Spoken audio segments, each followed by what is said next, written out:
Hi, MyFinFriends. How are you all? I hope you're enjoying and getting real value from my videos. I have one simple goal. If I can help even one of you, then this channel's mission is fulfilled. But today's topic, it's something we all dread. We procrastinate, we panic, and then we mutter, "Oh no, it's that time of the year again." Yep, I'm talking about the dreaded income tax return. Even I used to be in the last day panic gang. Trust me, I've been there. But not anymore.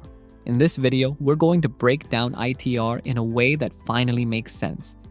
And this video is for those who don't know what is ITR and want to know from scratch in a simple, clear words, and without confusing you.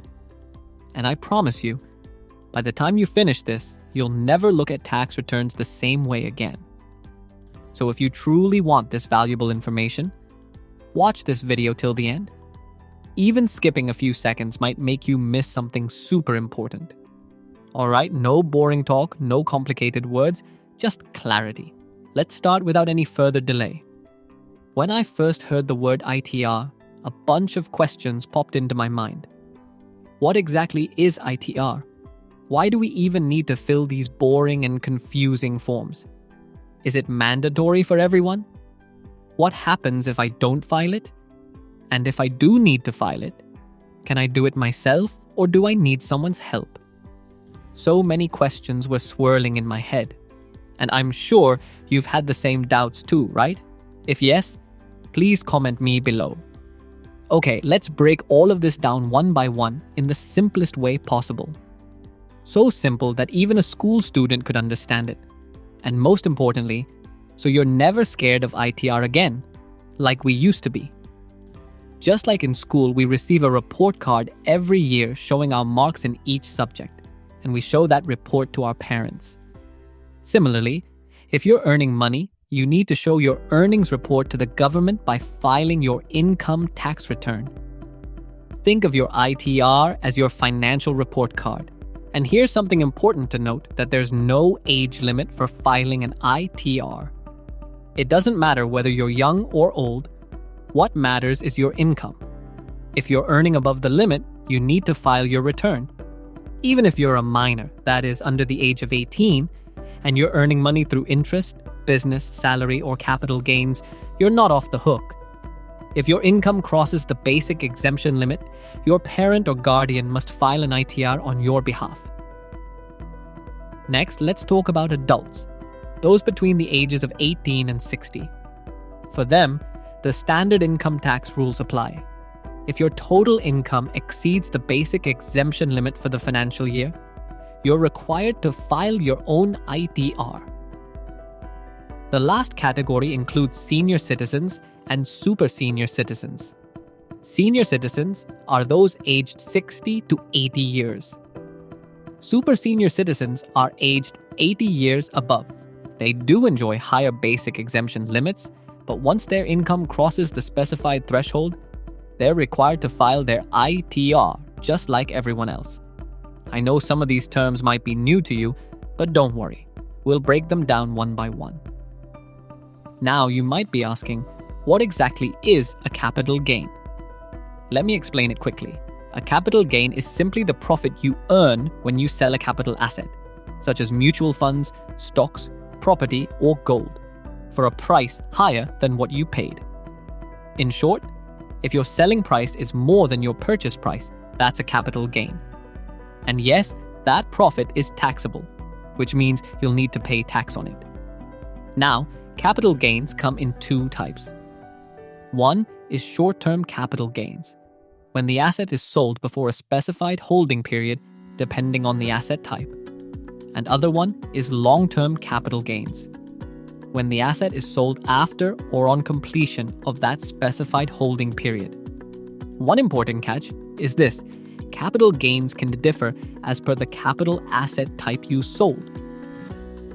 So whether you're 17 or 70, if you're making money and your income crosses the limit, especially from investments, the taxman expects your financial report card too, for the financial year 2024-25 or the assessment year 2025 26, the basic exemption limit for a resident individual below 60 years of age is 2.5 lakh rupees under the old tax regime and 3 lakh rupees under the new tax regime.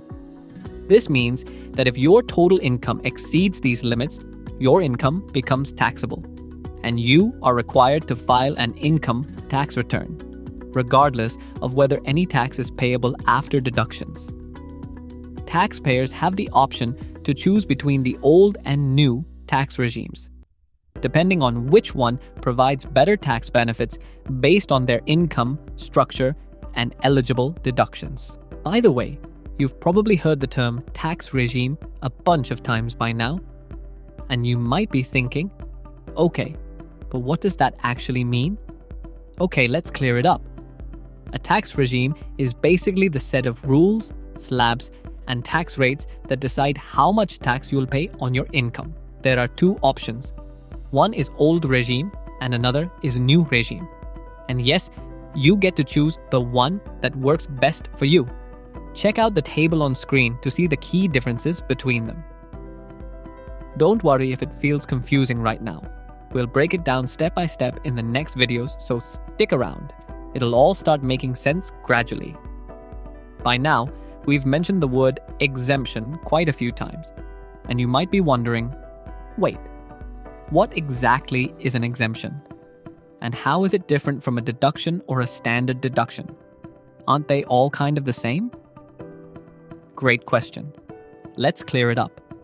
An exemption is a portion of your income that the government excludes from taxation. You don't even count it when calculating your taxable income.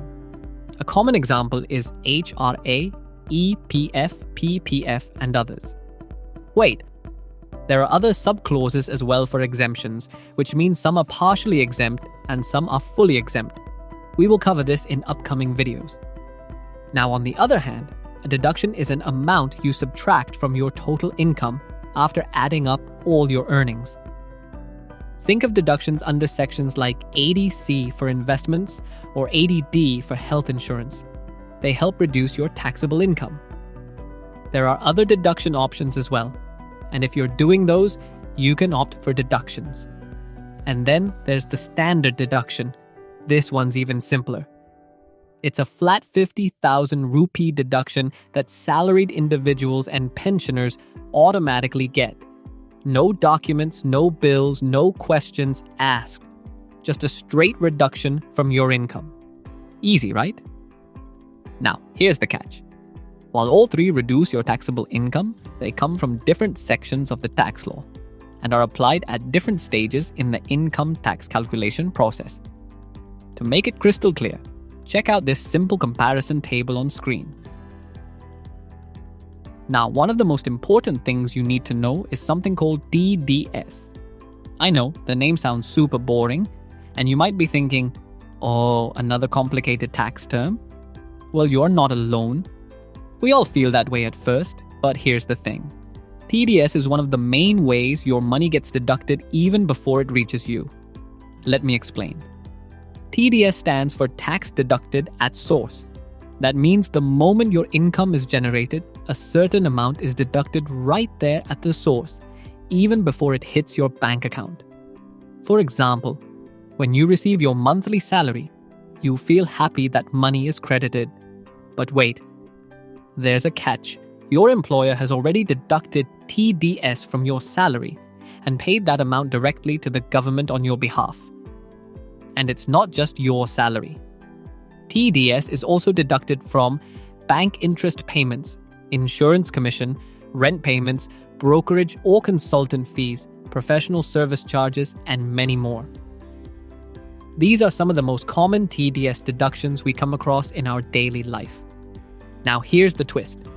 How much TDS on your salary depends on whether you choose the old or new tax regime. Your employer calculates tax based on your selected regime, so the amount deducted can change depending on that choice. But for other incomes like bank interest, rent, or freelance payments, TDS is cut at fixed rates set by the Income Tax Act, and your tax regime doesn't affect it. Did not understood? Well, Here is one simple example based on one scenario. If your salary is 10 lakh rupees and you choose the old regime, your employer may deduct more TDS due to fewer deductions. Under the new regime, the TDS might be lower. But if you earn 60,000 rupees interest from a bank FD, TDS will be 10%, no matter which regime you're in. Now let's talk about tax declaration. This simply means you inform your employer in advance about your financial plans for the year. For example, for the financial year 2024 to 2025, you need to tell your employer whether you plan to invest in certain schemes, especially if you're choosing the old tax regime, which allows various deductions. If you're opting for the new tax regime, then only a few deductions are allowed, and we'll cover those in a separate video. This video is just for your basic understanding, so we're keeping things simple for now. But hey, if you want a dedicated video on tax declaration, just drop a comment below and I'll make it happen. Now that you've told your employer whether you're choosing the old or new tax regime, they will start deducting TDS based on your declaration. Now here comes the real part. Your employer has been deducting money, which is TDS, from your salary throughout the year. But it's your job to verify and cross-check. Did they deduct more than they should have or less? Here's what happens next. If more tax was deducted, you can claim a refund. If less tax was deducted, you'll have to pay the remaining amount to the government, and this entire process of reviewing, calculating, correcting, and informing the government is called filing your income tax return, and in short, ITR. I know by now your head might be spinning with all this taxation terms. You're probably thinking, ugh, do we really have to go through all this? Well, honestly, yes, there's no shortcut here. Filing your ITR isn't optional if you fall under the taxable income bracket. If you skip it, you could face a penalty, miss out on government benefits, or worse, during an audit, if any mismatch is found, you might have to pay a hefty fine.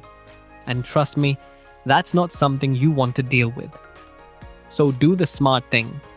If you're earning above the exemption limit, file your income tax return and file it on time. If you find the process challenging, consider seeking assistance from a qualified chartered accountant. This video is already getting long, so I'll pause here for now. But don't worry, we'll continue this journey in the next videos, where I'll make the next steps even simpler for you. Thanks for staying with me till the end. I truly appreciate your valuable time. Until next time, this is MyFinFriend signing off.